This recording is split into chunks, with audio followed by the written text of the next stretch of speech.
নমস্কার বন্ধুরা, আরেকটি নতুন ব্লগে আপনাদেরকে স্বাগত জানাই। তো আমরা বন্ধুরা মিলে প্রত্যেক বছর সপ্তমীর দিন কোনো না কোনো জায়গায় ঘুরতে যাই। এবছর হঠাৎ করে 10:30টার সময় ঠিক হয় যে আমরা এবছরেও ঘুরতে যাব। আর এবছরে আমাদের ডেস্টিনেশন হবে মন্দিরের শহর বিষ্ণুপুর। কিন্তু কাজটা অতটাও সহজ ছিল না, কারণ আমাদের বাড়ি থেকে বিষ্ণুপুরের দূরত্ব 120 কিলোমিটার। তো ফটাফট আমরা প্ল্যান করি যে কীভাবে গেলে তাড়াতাড়ি যাওয়া যাবে। তো আমরা দেখলাম যে আমাদের এখান থেকে যদি আমরা দামোদর নদী যদি ক্রস করে যাই নৌকা করে, তাহলে কিন্তু আমরা তাড়াতাড়ি পৌঁছাতে পারবো। সেই ভেবে সেই প্ল্যান অনুযায়ী আমরা গিয়ে পৌঁছাই কসবায়। কসবাতে আমরা দামোদর নদী ক্রস করি। যে ভিডিওটা আপনি দেখতে পাচ্ছেন, দেখুন প্রত্যেকটা বাইক এখানে রাখা আছে।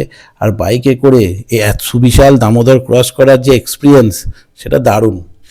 এভাবেই দামোদরের সুবিস্তৃত জলরাশিকে ক্রস করে অন্যদিকে মল্ল রাজাদের শতাব্দী প্রাচীন দুর্গাপুজোকে একবার নিজের চোখে সামনে থেকে দেখার ইচ্ছা নিয়ে আমরা এসে পৌঁছালাম দামোদরের বাঁকুড়ার সাইডে। এপাশে পৌঁছে জঙ্গলের মধ্যে দিয়ে সুন্দর রাস্তা দিয়ে আমরা এগিয়ে চলেছিলাম সোনামুখীর উদ্দেশ্যে। আর এই রাস্তাটি অসাধারণ সুন্দর, দুদিকে শাল গাছের জঙ্গল, আর মাঝখান দিয়ে এই রাস্তাটি সোজা চলে গেছে সোনামুখী হয়ে বিষ্ণুপুরের দিকে। আমরা টোটাল ছিলাম 6 জন। 3টে বাইক ছিল, তার মধ্যে 2টি বাইক, একটা স্কুটিটা আমি চালাচ্ছিলাম। এভাবেই 88 কিলোমিটার রাস্তা ক্রস করে আমরা পৌঁছে গিয়েছিলাম মন্দিরের শহর বিষ্ণুপুরে। প্রথমেই আমরা পৌঁছেছিলাম বিষ্ণুপুরের রাসমঞ্চে। এই স্থাপত্যটি রাসমঞ্চ নামে পরিচিত। এখান থেকে আপনারা এলে এখান থেকে আপনাকে টিকিট কাটতে হবে। পার পার্সন 25 টাকা করে লাগে। তবে টিকিটটি খুব যত্ন করে রাখবেন, পরে আপনি যে মন্দিরগুলো দেখতে যাবেন প্রত্যেকটা জায়গাতে ওই টিকিটটা লাগবে। স্থাপত্যটিকে ভালো করে লক্ষ্য করলে দেখতে পাবেন উপরের অংশটি মিশরের পিরামিডের মতো, তার নিচের অংশটি আমাদের যে বেঙ্গলি আর্কিটেকচারের পার্ট রয়েছে, যেগুলো 2 চালা বা 4 চালা বলা হয় তার মতো। আর নিচের যে খিলানগুলো রয়েছে, এই খিলানগুলো মুসলিম আর্কিটেকচারের এরকম খিলান আপনি দেখতে পাবেন বা মোগল স্থাপত্যে দেখা যায়। তো পোড়ামাটির ব্লক দিয়ে এই সুবিশাল রাসমঞ্চ তৈরি করেছিলেন মল্লরাজ বীর হাম্বি। সামনের যে সুবিশাল গার্ডেনটি এখন দেখছেন, এখানেই আগে রাস পূর্ণিমার সময় প্রজারা এখানে এসে রাসের পুজো দেখত। তো এই যে এখানে এরকম আর্কগুলো রয়েছে, এরকম 108টি টোটাল এখানে আর্চ আছে। আর এর প্রত্যেকটাতে 108, মানে প্রত্যেকটাতে 108টি টোটাল রাধাকৃষ্ণের মূর্তি বিভিন্ন মন্দির থেকে এনে এখানে রাখা হতো। 108 জন ব্রাহ্মণ সামনে একটি বড় প্রদীপ সহকারে তার পুজো করত। সালটা 1565। দিল্লিতে তখন রাজত্ব করছেন মোগল সম্রাট আকবর, আর এদিকে বাংলা শাসন করছিল মল্লবংশ। মল্লবংশে যত রাজা ছিলেন তার মধ্যে সবথেকে ফেমাস ছিলেন রাজা বীর মল্ল। কারনানি রাজবংশের সুলতান সলমন কারনানি ছিলেন এই সময় বাংলা ও বিহারের সুলতান। আর তার সেনাপতি ছিল কুখ্যাত কালাপাহাড়, যার অত্যাচারে এই সময় হিন্দুরা প্রায় ত্রস্ত হয়ে পড়েছিল। আর তিনি উড়িষ্যা আক্রমণের সময় এই মল্লভূমির ওপর দিয়ে যাওয়ার সময় তিনি বিষ্ণুপুর আক্রমণ করেন। রাজা হাম্বির ছিলেন একজন সুদক্ষ যোদ্ধা, তিনি খুব সহজেই কালাপাহাড়কে পরাজিত করেন। আর এই রাজা হাম্বি পরবর্তীকালে এই পোড়ামাটির ব্লক দিয়ে তৈরি এই সুবিশাল রাসমঞ্চে নির্মাণ করেছিলেন। তো এই রাসমঞ্চে আপনি যখন আসবেন আপনার অবশ্যই ভালো লাগবে, তবে খুব ভালো হয় যদি একজন গাইড নিয়ে চলেন। তো ঐতিহাসিক জায়গা, তো কেউ এক্সপ্লেন না করলে বোঝা যায় না কোন জায়গাটার গুরুত্ব কী। তবে গাইড আপনি এখান থেকে পেয়ে যাবেন, অনেক গাইড এখানে রয়েছে। আর 450 টাকা মতো ওনারা নেবেন। তো আপনারা এলে অবশ্যই জায়গাটি ঘুরে দেখবেন। হাতে সময় আমাদের কাছে অনেকই কম ছিল, তাই আমরা এখান থেকে খুব তাড়াতাড়ি বেরিয়ে বাইক নিয়ে চলে যাই পরবর্তী মন্দির দর্শনের জন্য, যেটা ছিল শ্যাম রায় মন্দির। দেখুন, নাম শুনেই স্পষ্ট, শ্যাম রায় অর্থাৎ এটা রাধাকৃষ্ণের মন্দির। এই মন্দিরটি প্রতিষ্ঠা হয়েছিল 1643 খ্রিস্টাব্দে। রঘুনাথ সিংহ উনি প্রতিষ্ঠা করেছিলেন। সিংহ নামটা এটা উনি মুঘল সাম্রাজ্যের কাছ থেকে উপাধি হিসাবে পেয়েছিলেন। অ্যাকচুয়ালি তিনি ছিলেন মল্লরাজ বীর হাম্বিরেরই পুত্র। এই মন্দিরটির গায়ে টেরাকোটার অসাধারণ কাজ আপনি গেলে লক্ষ্য করতে পারেন। ভালো করে দেখলে দেখবেন খুব সুন্দরভাবে যেটা এখানকার ঐতিহ্য, সেই টেরাকোটার কাজ আপনি এখানে দেখতে পারেন। প্রত্যেকটা মন্দিরেই আছে। এই মন্দিরটাই কিন্তু আপনারা গেলে এটা ভালোভাবে দেখতে পারবেন। এই মন্দিরটির আরেকটি নাম রয়েছে পঞ্চরত্ন মন্দির। তো পুরো মন্দিরে বাংলার সমৃদ্ধ টেরাকোটার কাজে ভর্তি। আপনারা জানেন বিষ্ণুপুরের বালুচুরি সিল্ক অনেক বিখ্যাত, তার উপরে যে ডিজাইন দেখা যায় সেই ডিজাইনগুলো এই টেরাকোটার কাজে থেকেই অনুপ্রাণিত।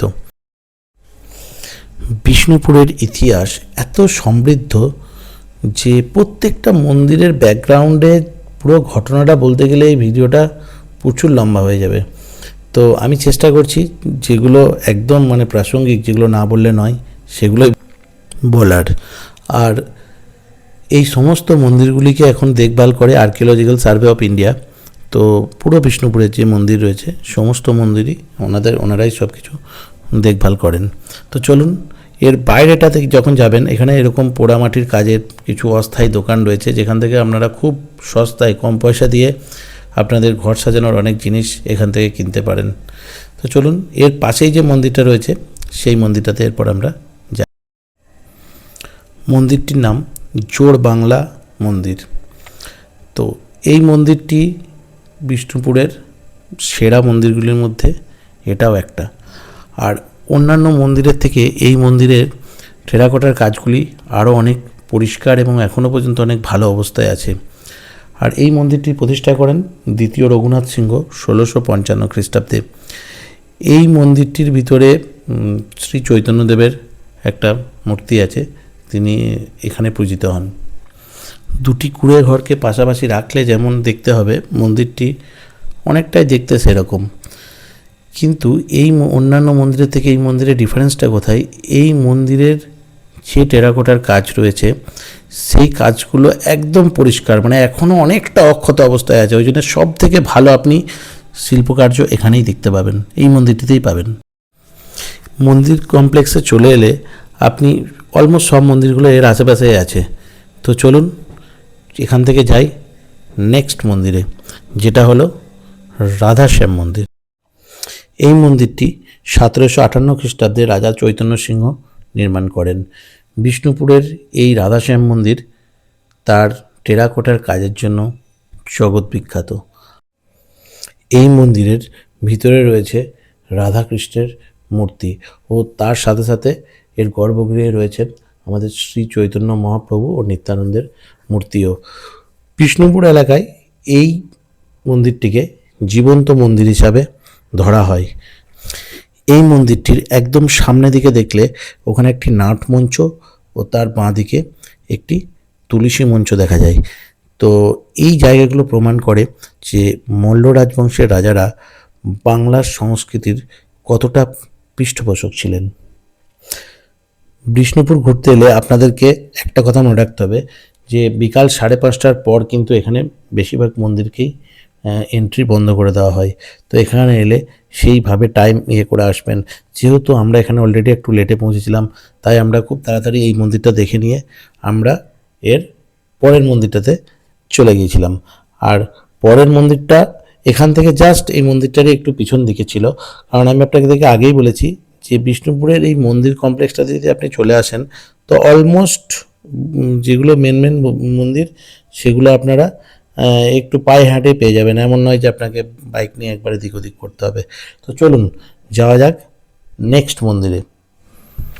পরবর্তী মন্দিরের নাম হলো এক রত্ন মন্দির। 1658 খ্রিস্টাব্দে মল্লরাজ দ্বিতীয় বীরসিংহ এই মন্দিরটি নির্মাণ করেন। এই মন্দিরটি বিষ্ণুপুরের অন্যান্য মন্দিরের থেকে আলাদা, মানে এর গঠন প্রণালী আলাদা। এই মন্দিরটির চারিদিকে একটা উঁচু প্রাচীর দিয়ে ঘেরা, আর পুরো মন্দিরটি তার মাঝখানে একটা বেদির ওপরে অবস্থিত। আর অন্যান্য মন্দিরগুলোতে যেভাবে আপনি টেরাকোটার কাজ দেখতে পাবেন, এই মন্দিরের সামনের অংশটাতে কিন্তু সেটা নেই। তো এর গঠন প্রণালীটাই অন্যান্য বিষ্ণুপুরের মন্দির থেকে একে আলাদা করে রেখেছে। এই মন্দিরের সামনের দিকের অংশে একটি ভোগঘর রয়েছে ও তার সামনে একটা ছোট কুয়া আছে। তো এই মন্দিরের ভিতরের অংশটাও অনেকটা ফাঁকা জায়গা আছে, আপনারা গেলে এখানে বেশ অনেকক্ষণ বসে ভালোভাবে সময় কাটাতে পারেন। আর এই মন্দিরটির ভিতরে অনেকটা জায়গা ছিল সবারই মতো আমাদেরও, আমরা বন্ধুরা যারা গিয়েছিলাম সবাই আমরা এখানে অনেক ছবি তুলেছি, আপনারা দেখতে পারেন। তো এইভাবেই আমরা এই মন্দিরটা দেখে নেওয়ার পর আমাদের 5:30 বেজে গিয়েছিল, তো মন্দিরের প্রবেশদ্বার বন্ধ করে দেওয়া হচ্ছিল। তো এরপর আমরা গিয়েছিলাম আমাদের এখানকার মূল আকর্ষণ, যে জায়গাটার জন্য আমরা এসেছি, সেই মৃন্ময়ী মায়ের দর্শনের জন্য, যেটা ছিল এর ঠিক পিছনে। যেহেতু এখন দুর্গাপুজো চলছে, তাই ওই মন্দিরটা তো এখন বন্ধ হবে না, তাই আমরা প্রথমেই ঠিক করে নিয়েছিলাম যে সব মন্দির আমরা আগে দেখে নেব, তারপর শেষে আমরা এই মন্দিরটি দর্শন করব, কারণ আমরা জানতাম যে যেহেতু পুজো চলছে তো এটা তো বন্ধ হবে না। তো এই মন্দিরটার এখানে দেখে নিয়েই আমরা এখান থেকে বেরিয়ে গিয়েছিলাম। আমরা যখন এখান থেকে বেরোচ্ছিলাম তখনই দেখলাম যে আর কাউকে নতুন করে এর মধ্যে ঢুকতে দেওয়া হচ্ছিল না। তো চলুন দেখি আমাদের মল্ল রাজবংশের শতাব্দী প্রাচীন সেই মৃন্ময়ী মায়ের মন্দির। সালটা 997 খ্রিস্টাব্দ, অর্থাৎ আজ থেকে অলমোস্ট 1027 বছর আগের কথা। মল্লরাজ জগৎ মল্ল জয়পুরের প্রদ্যন্নপুর থেকে শিকারে বেরিয়েছিলেন এবং এই জঙ্গলের মধ্যে তিনি শিকার করতে এসেছিলেন। তো রাজাদের শিকারের সময় যেরকম হয়, শিকারের সাথে সাথে সাথে তিনি ঘোড়া, তার আরও লোকজন নিয়ে সব কিছু নিয়ে এসেছিলেন। কিন্তু জঙ্গলে তিনি একটা জায়গাতে এসে তিনি জঙ্গলের রাস্তা হারিয়ে ফেলেন, আর এই জায়গাটি হচ্ছে সেই জায়গা। এখানে তিনি মৃন্ময়ী মাতা ওনাকে 3টি রূপে দর্শন দেন। তো তারপরই উনি পরবর্তীকালে ওনার রাজধানী এখানে শিফট করে নিয়ে চলে আসেন এবং মৃন্ময়ী মায়ের এই মন্দির প্রতিষ্ঠা করেন। তো দুর্গাপুজোর সময় এখানে দেখতেই পাচ্ছেন যে প্রচুর লোকজন এখানে আসেন মায়ের পুজোর জন্য। আমরাও এসেছিলাম, মায়ের দর্শন করলাম, খুবই ভালো লাগলো, কিন্তু অনেকটাই রাত হয়ে গেছিল। তো এরপর আমাদের বাড়ি ফেরার পালা, তাই আমরা খুব তাড়াতাড়ি বাইরে থেকে ছিন্নমস্তা কালী মন্দিরটা দেখে আমরা এই চায়ের দোকানে এসে উপস্থিত হলাম। এই যে বিস্কুট হাতে আমার যে বন্ধুকে দেখছেন, এর নাম কেশব। আজকে যে আমরা বিষ্ণুপুর সবাই মিলে এসেছি, এই পুরো আইডিয়াটা যে আমরা বিষ্ণুপুরই আসবো, এই পুরো আইডিয়াটা কেশবের। আর এই যে বিস্কুট বের করা যাকে দেখছেন, এর নাম সৌভিক। আজকে আমরা যে এত তাড়াতাড়ি এখানে সব কিছু দেখতে পারলাম, এটা শুধুমাত্র সৌভিকের জন্যে, কারণ আমাদের 6 জনের মধ্যে সৌভিকই একজন যে এর আগে বিষ্ণুপুরে এসছে। আর আমরা এখান থেকে ফেরার সময় বা যাওয়ার সময় কোনো গুগল ম্যাপ ইউজ করিনি, কারণ আমাদের সাথে সৌভিক ছিল। ও বাঁকুড়ার রাস্তাঘাট খুব ভালোভাবে চেনে এবং এখান থেকে বেরোনোর সময় আমরা কিভাবে যাব, কোন দিকে শর্টকাট, তো সেগুলো সব বলে দেয়। এখানে এখন যখন আমরা ওর যে বলা রাস্তাটাকে আমরা যখন এখানে দোকানদারকে জিজ্ঞেস করি, তো বলে ওদিকে হাতি আছে, তো ও বলে আরে কোনো অসুবিধা নেই, আমি হাতির সামনে দিয়ে অনেকবার পেরিয়েছি, চলো এদিক দিয়ে যাব। রাস্তাটা কিন্তু দারুণ ছিল। চলুন এরপর আপনাদেরকে আমাদের ফেরার রাস্তাটাকে দেখাই, যে আমরা কিভাবে এখান থেকে বাড়ি ফিরেছিলাম। এই সময় অনেকটা রাত্রি হয়ে গেছিল, অলমোস্ট এখানে যখন আমরা বেরিয়েছি তখন এখান থেকে 8টা বাজছিল। তো যাওয়ার সময় তো আমরা এরপর তো আমরা আর ওই দামোদর হয়ে যেতে পারি না, কারণ এত রাতে তো খেয়া পাওয়া যাবে না। তো আমরা ঠিক করেছিলাম আমরা দুর্গাপুরে ফিরবো, কিন্তু সোনামুখী না এসে কিভাবে শর্টকাটে আমরা দুর্গাপুর আসতে পারি সেই রাস্তাটা আপনাদেরকে এরপর। তাই আমরা সৌভিকের কথা মতো প্রথমে আসি জয়রামপুর থেকে বাঁ দিকে নিয়ে পাঁচাল হয়ে আমরা চলে আসি বেলিয়াতর থেকে বরজোড়া হয়ে দুর্গাপুর। কিন্তু এই জয়রামপুর টু বেলিয়াতর এই রুটটা, এটা ছিল আমাদের একটা নৈশ অভিযানের গল্পের মতো। সত্যি একদম নৈশ অভিযান ছিল, পুরো ফাঁকা রাস্তা, জঙ্গলের দুদিকে ঘন জঙ্গল, আর মাঝে মাঝে একটা করে এলিফ্যান্ট ক্রসিং জোন। খুব সৌভাগ্যবশত আমাদের, যাই হোক, কোনো হাতির সাথে তো আমাদের দেখা হয়নি। এইভাবেই আমরা সেদিন রাত্রে বাড়ি ফিরেছিলাম।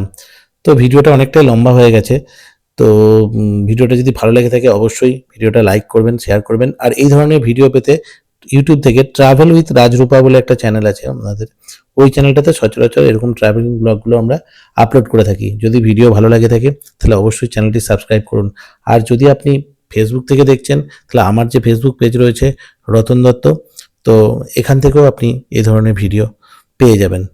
তো সবাই ভালো থাকবেন, আজকে এই পর্যন্তই, শুভরাত্রি।